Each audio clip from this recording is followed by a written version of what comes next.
বন্ধুরা আমরা তো দই কাতলা, কাতলা কালিয়া অনেকভাবে খেয়েছি। আজকে একদম সিম্পল ভাবে রান্না করে দেখাবো। সবজি দিয়ে কাতলা মাছ। মুন রেসিপি চ্যানেলে সবাইকে ওয়েলকাম জানিয়ে চলো ভিডিওটা স্টার্ট করে দিই।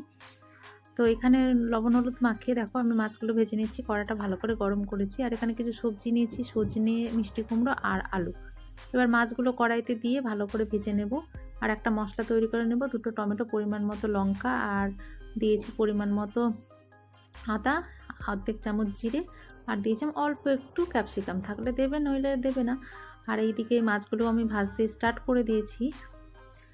তো বন্ধুরা প্লিজ তোমরা আমার ফুল ভিডিওটা ওয়াচ করো আর অবশ্যই ভালো লাগলে একটা লাইক করো আর একটা মিষ্টি কমেন্ট করতে ভুলো না। তোমাদের একটা কমেন্ট আমাকে অনেক মোটিভেট করে নতুন নতুন ভিডিও তোমাদের সামনে নিয়ে আসার জন্য। আর একটা কথা তোমাদের বলতে চাই বন্ধুরা। তো দেখো প্রথমে এখানে দেখো অর্ধেক আমি দিয়ে দিলাম পেঁয়াজ কোচানো, এটাকে ভেজে নেব। আর সাথে করে সবজি, তো প্রথমে আলু আর সজনেটা ভাজবো কারণ এটা সেদ্ধ হতে টাইম লাগে। এবার 2 মিনিট মতো এটাকে ভেজে নেব লো টু মিডিয়ামে।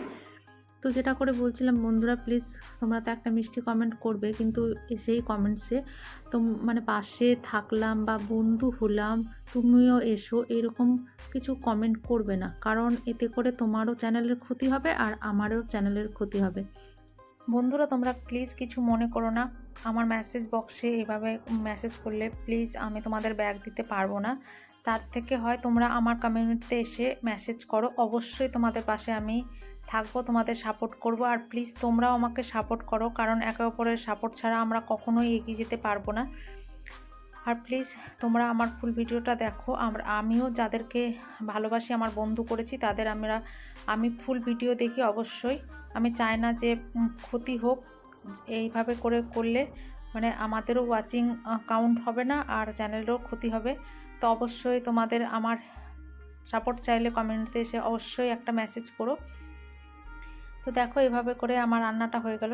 তো আমি তোমাদের এত কিছু বললাম কারণ কি বলো তো বন্ধুরা, আমরা ইউটিউবে এসছি, আমি তো সেরকম কিছু জানি না। যতটুকু জানতে পেরেছি ইউটিউব লাইনে এসে, যে ইউটিউবেরও কিছু রুল রেগুলেশন আছে যেটা আমাদেরকেও মেনে চলতে হয়। এতে করে আমারও ভালো, তোমাদেরও ভালো, তাই এতগুলো কথা বললাম। তোমাদের খারাপ লেগে থাকলে প্লিজ আমাকে ক্ষমা করে দিও। তো দেখো এখানে আমি সবজিটা নামিয়ে নিয়েছি, মানে মাছের ঝোলটা সবজি দিয়ে, আর আমি ওপর থেকে দেখো আমি ধনেপাতা ছড়িয়ে দিয়েছি। তা কেমন লেগেছে রান্নাটা অবশ্যই মিষ্টি কমেন্টের মাধ্যমে জানিও। আবারও তোমাদের সরি চাইছি তোমাদের থেকে। তো সবাই ভালো থেকো।